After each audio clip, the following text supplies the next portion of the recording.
چمک تجھ سے پاتے ہیں سب پانے والے، چمک تجھ سے پاتے ہیں سب پانے والے، میرا دل بھی چمکا دے چمکانے والے، میرا دل بھی چمکا دے چمکانے والے، برستا نہیں دیکھ کر ابر رحمت، برستا نہیں دیکھ کر ابر رحمت، بدوں پر بھی برسا دے برسا والے، بدوں پر بھی برسا دے برسانے والے۔ نبی پاک صلی اللہ علیہ وسلم نے ارشاد فرمایا، الانبیاء احیاء فی قبورہم یصلون، جس کا مفہوم یہ کہ اللہ کے تمام نبی زندہ ہیں اور اپنی قبروں میں نماز بھی ادا فرماتے ہیں۔ سبحان اللہ۔ مجھے بتائیے، اللہ کے حبیب نے فرمایا الانبیاء احیاء، یعنی انبیاء کرام حیات ہیں، لیکن آج کا نجدی کہتا ہے نبی مردہ ہے۔ جملوں پر غور کریں، حضور کی حدیث بیان کرتے ہیں، قرآن کریم آپ کے سامنے پیش کرتے ہیں، اور حضور کی حدیث کے خلاف ہی اپنا موقف بھی ظاہر کرتے ہیں۔ انبیاء کرام کے بارے میں کہتے ہیں کہ انبیاء مردے ہیں، لیکن یہاں حضور فرماتے ہیں الانبیاء احیاء، لیکن دعویٰ کیا ہے کہ ہم ہی قرآن اور حدیث پہ عمل کرنے والے ہیں۔ ایسے لوگوں سے بچنے کی ضرورت ہے۔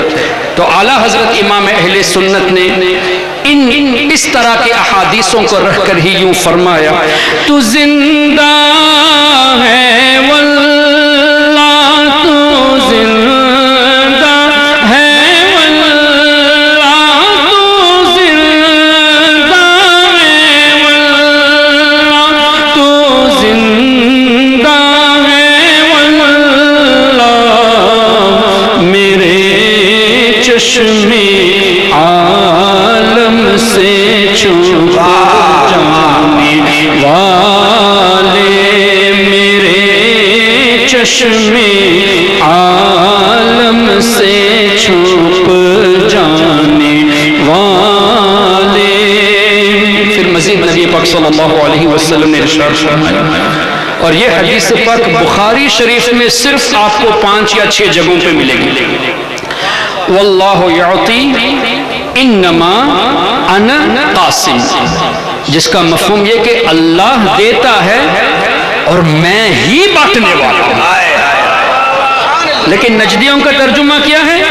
اللہ دیتا ہے، میں تو خالی بانٹنے والا ہوں، I am just a distributor۔ یہ نہیں ہے ترجمہ، حسن انما انا، اللہ دیتا ہے میں ہی بانٹنے والا ہوں۔ سبحان اللہ۔ اور امام احمد ابن حنبل رحمت اللہ علیہ، جو 4 ائمہ میں سے ایک امام، جن کے بارے میں آتا ہے کہ 10 لاکھ حدیثیں ان کو یاد تھیں، اور سیدی اعلیٰ حضرت نے اپنی ایک کتاب میں، اور اسی طرح شیخ شاہ ولی اللہ محدث دہلوی رحمت اللہ علیہ نے الانصاف میں تحریر فرمایا کہ امام احمد ابن حنبل کی بارگاہ میں ایک شخص آئے اور پوچھا کہ حضرت، کسی کو اگر 1 لاکھ حدیثیں یاد ہوں تو کیا وہ حدیث سے مسائل کا استنباط کر سکتا ہے؟ تو امام احمد ابن حنبل نے فرمایا لا، 1 لاکھ جس کو حدیثیں یاد ہو وہ بھی مسائل حدیث سے ڈرائیو نہیں کر سکتا، استنباط نہیں کر سکتا، لیکن آج کا غیر مقلد 10-15 حدیثیں یاد کر کے حدیث سے مسائل بتانے لگے ہیں۔ پھر امام احمد ابن حنبل سے سوال ہوا کہ حضور کسی کو 2 لاکھ حدیثیں یاد ہوں؟ تب بھی فرمایا لا. پھر سوال 4 لاکھ تک پہنچا، فرمایا لا، اب بھی وہ استنباط نہیں کر سکتا. جب سوال پہنچا کہ حضور اگر کسی کو 5 لاکھ حدیثیں یاد ہو، تب بھی ہاں نہیں فرمایا، ارجو فرمایا، امید ہے کہ وہ مسائل استنباط کر سکے. کون؟ جس کو 5 لاکھ حدیثیں یاد ہو، اس پر امید رکھی گئی ہے، کنفرم سے نہیں بتایا گیا. لیکن آج کا غیر مقلد 10 15 20 حدیثوں کو رٹ کر یہ مسائل بتانے لگے ہیں. کتنی غلط بات ہے. تو امام احمد ابن حنبل رحمت اللہ علیہ، جن کو قریب 10 لاکھ حدیثیں یاد تھی، انہوں نے یہ حدیث نقل کی، واللہ یعطی انما انا خازن. بخاری شریف میں کیا ہے؟ انما انا قاسم. اور مسند امام احمد ابن حنبل میں انما انا خازن، بے شک اللہ دیتا ہے، میں ہی خزانچی. سبحان اللہ، سبحان اللہ، میں ہی خزانچی ہوں. دوسری روایت میں ہی تقسیم کرنے والا ہوں. اور اس پر کافی دیر گفتگو کی جا سکتی ہے، لیکن میں اس کو سمیٹنا چاہتا ہوں. سیدی اعلیٰ حضرت نے جب یوں فرمایا لا ورب العرش، جس کو جو ملا ان سے ملا. لا ورب العرش 2 مرتبہ قسم دکھائی ہے. لا ورب العرش، جس کو جو ملا ان سے ملا. بٹتی ہے کونین میں نعمت رسول اللہ کی، تو فوراً شرک کے فتوے آ گئے، جبکہ یہ حدیث کے مطابق ہے. اور حضور نے یوں بھی تو فرمایا اوتیت مفاتیح خزائن الارض، زمین کے ایک خزانے کی ایک چابی نہیں، علماء موجود ہے. مفاتیح چابیاں، خزائن خزانے، جتنے خزانے ہیں ان خزانوں کی جتنی بھی چابیاں ہیں سب کے سب میرے. اوتیت مفاتیح خزائن الارض، تو حدیث کی روشنی میں سیدی اعلیٰ حضرت نے فرمایا. اور اس کو اور آسان لفظوں میں سرکار مفتی اعظم ہند سیدی مصطفیٰ رضا خان رحمت اللہ علیہ نے فرمایا، بتا دے کوئی کسی اور سے بھی کچھ پایا، بتا دے کوئی کسی اور سے بھی کچھ پایا، جسے ملا جو ملا وہ ملا مدینے سے. اور وصل مولا چاہتے ہو تو وسیلہ ڈھونڈ لو، بے وسیلہ نجدیو ہرگز خدا ملتا نہیں. اس پر بھی شرک کے فتوے آئے. تو ہم ان نجدیوں کو انہی کی کتاب سے حوالہ دینا چاہتے ہیں. ابن تیمیہ، جس کو امام الوہابیہ کہا جاتا ہے، اور یہ میں خاص کر اس جلسے میں اس لیے بیان کرتا ہوں کہ ہمارا یہ دعویٰ ہے کہ الحمدللہ کوئی بھی سنی مسلمان آتنکواد ہرگز نہیں ہے، اور جو آتنکواد ہے وہ وہابی ضرور ہوگا. اب جتنے بھی آرگنائزیشن ہیں، آئیسس کو دیکھ لیجئے وہابیوں کا ہے، بردرہڈ کو دیکھ لیجئے وہابیوں کا ہے. تو جماعت اسلامی غیر مقلد وہابی یہی لوگ آتنکواد ہے. سنی ہرگز آتنکواد نہیں. تبھی تو آج مسلمان ہندو بھی غریب نواز کے دربار پہ حاضری دیتا ہے، حاجی علی کے دربار پہ حاضری دیتا ہے. کیوں؟ یہ بھی جانتے ہیں کہ یہ آتنکوادیت کو نہیں پھیلائے بلکہ پیس پروموٹرز ہے. اللہ اکبر.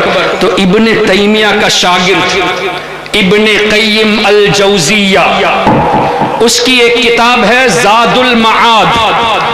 اس وقت کتاب میرے موبائل میں موجود ہے، اسکرین شاٹ، عربی میں بھی ہے، اردو میں بھی ہے، انگلش میں بھی ہے. کتاب کا نام ہے زاد المعاد، آتھر ہے ابن القیم الجوزیہ جو ابن تیمیہ کا سٹوڈنٹ ہے.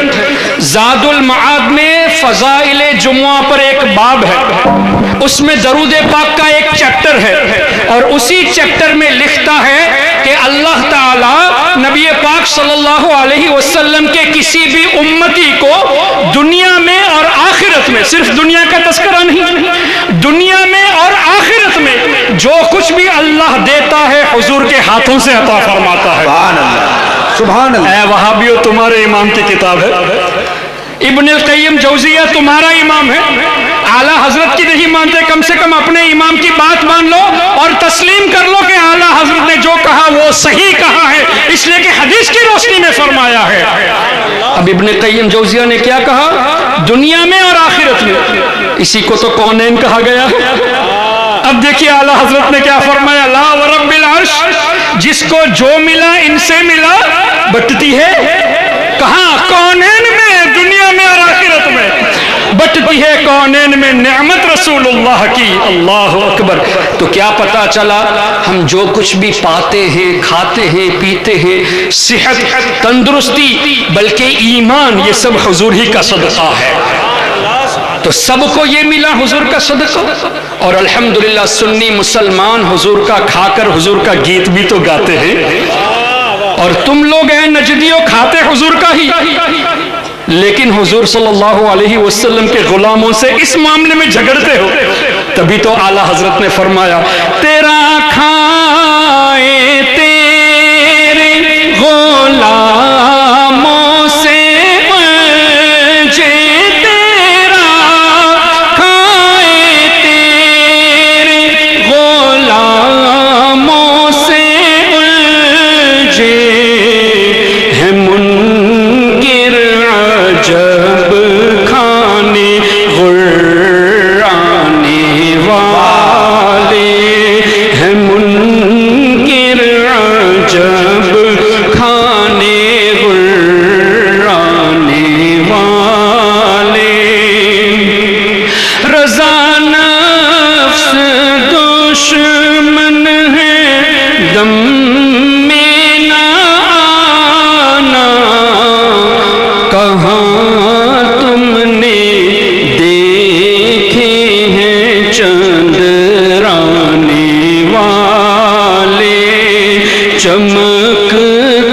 سے پاتے ہیں سب پانے والے، میرا دل بھی چمکا دے چمکانے والے۔ اللہم صلی علی سیدنا و مولانا محمد وعلی آلہ وصحبہ وبارک وسلم۔ معزز سامعین، سب سے پہلے تو میں آپ تمامی حضرات کو مبارکباد پیش کرتا ہوں کہ اللہ تبارک و تعالی نے آپ کے دلوں کو پسند فرمایا کہ آپ اللہ کے ولی سے محبت کریں، اور الحمدللہ ہمارے بزرگوں کا صدقہ ہے، ان کا فیضان ہے کہ جو بھی بات بولتے ہیں دلیل کے ساتھ بولتے ہیں۔ ماشاءاللہ۔ اب یہ میں نے صرف دعویٰ کر دیا کہ آپ کے دلوں کو اللہ نے چن لیا ہے اپنے نیک بندوں سے محبت کرنے کے لیے، اس پر قرآن کریم کی آیت شاہد ہے، ان الذین آمنوا وعملوا الصالحات سیجعل لهم الرحمن ودا، سورہ مریم، جس کا مفہوم یہ کہ اللہ فرماتا ہے بے شک جو اللہ کے نیک بندے ہیں اللہ تعالیٰ ان کے لیے لوگوں کے دلوں میں محبت پیدا فرما دیتا ہے۔ اور اسی آیت کریمہ کی تفسیر میں آپ کو یہ حدیث ملے گی، اور صحیح مسلم میں یہ حدیث موجود ہے، جس کا مفہوم یہ کہ نبی پاک صلی اللہ علیہ وسلم نے ارشاد فرمایا، جب اللہ کسی بندے کو محبوب رکھتا ہے تو سیدنا جبریل امین کو ندا دیتا ہے، فرماتا ہے اے جبریل I love so and so، میں فلاں کو محبوب رکھتا ہوں، تم بھی ان سے محبت کرو، اور اللہ کے حکم سے جبریل امین محبت کرنے لگتے ہیں۔ پھر حدیث پاک کے اگلے جملے اس طرح کہ جبریل امین علیہ السلام آسمان میں فرشتوں کے درمیان اعلان فرماتے ہیں کہ اے فرشتوں، فلاں بندے کو اللہ نے محبوب رکھا، میں بھی محبت کرتا ہوں، تم بھی محبت کرو۔ اور حدیث کے اگلے جملے حضور علیہ السلام نے فرمایا اس طرح کہ اللہ تعالیٰ دنیا والوں کے دلوں میں اس بندے کی محبت ڈال دیتا ہے۔ اب مجھے بتائیے، سیدنا امام اعظم امام ابو حنیفہ رحمۃ اللہ علیہ سے آپ سب محبت کرتے ہیں کہ نہیں؟ بے شک، کیا کہنا۔ سیدنا امام مالک، امام شافعی، امام احمد ابن حنبل کتنے سال ہو گئے؟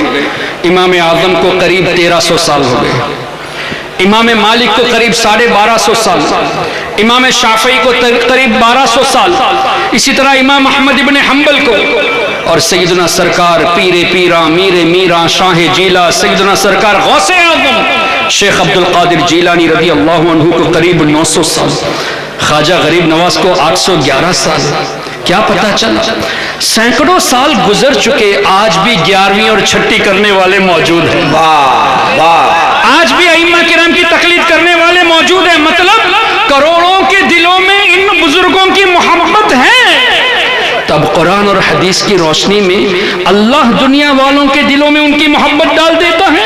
تو ہمارا غوث اعظم سے محبت کرنا، غریب نواز سے محبت کرنا، سیدی اعلیٰ حضرت سے محبت کرنا اور حضرت سیدنا نور الحسین سے محبت کرنا، یہ اس بات کی دلیل ہے کہ وہ اللہ کے محبوب بندے ہیں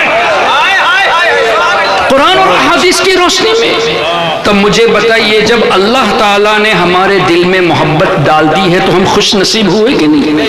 اسی لیے مبارکبادی پیش کیجیے. تو اب ہمیں اللہ کا شکر زیادہ ادا کرنا چاہیے. کس اعتبار سے؟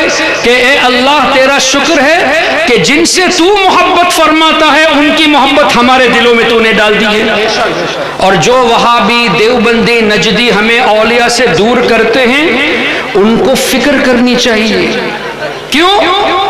اللہ جن کو محبوب رکھتا ہے ان کی محبت ان کے دلوں میں نہیں ہے، تو فکر تو ان کو کرنی چاہیے. یہ الٹا ہمیں اولیاء سے دور کرتے ہیں، جبکہ ان کو اپنے ایمان کی فکر کرنی چاہیے کہ their hearts are not selected to love who are loved by Allah.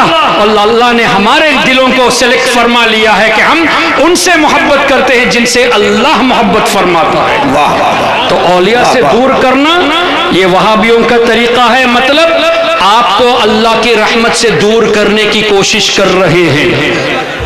پھر دوسری روایت حدیث کی روشنی میں سیدنا امام جلال الدین سیوطی شافعی رحمت اللہ علیہ، جن کے بارے میں آتا ہے کہ تقریباً 5 لاکھ حدیثیں ان کو یاد تھی، اور امام سیوطی کے بارے میں یہ بھی آیا ہے کہ تقریباً 75 مرتبہ 75 ٹائمز نبی پاک صلی اللہ علیہ وسلم کا بیداری کے عالم میں دیدار کیا ہے.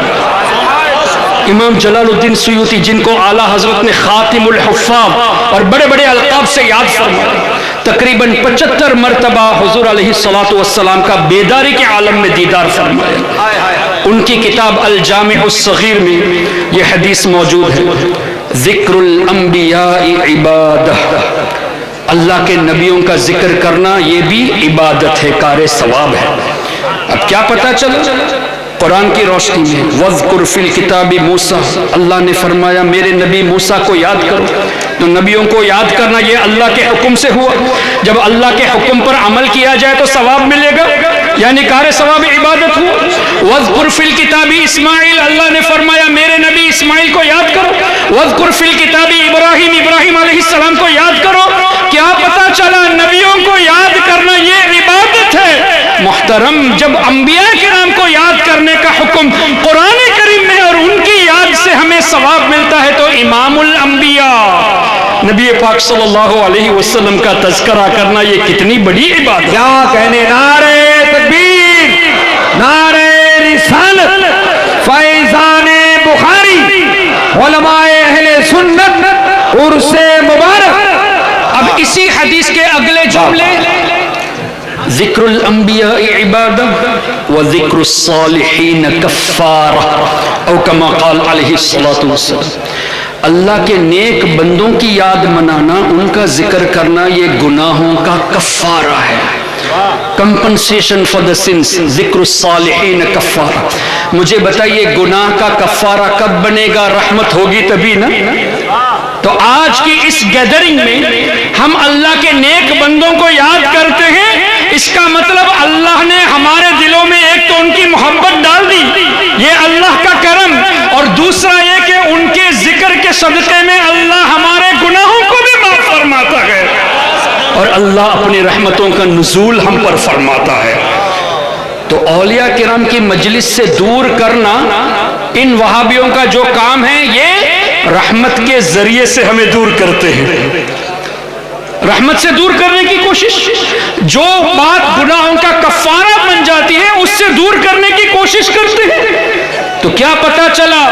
وہابیوں سے دور رہنا اس لیے بھی ضروری ہے کہ جن کے ذریعے، جن اسباب کے ذریعے اللہ تعالیٰ اپنے رحمتوں کا نزول فرماتا ہے ان میں سے اللہ کے اولیاء بھی ہیں اور ان اولیاء سے دور کرنے کی ہمیں کوشش کرتے ہیں۔ تیسری بات، اللہ کے حبیب صلی اللہ علیہ وسلم نے ارشاد فرمایا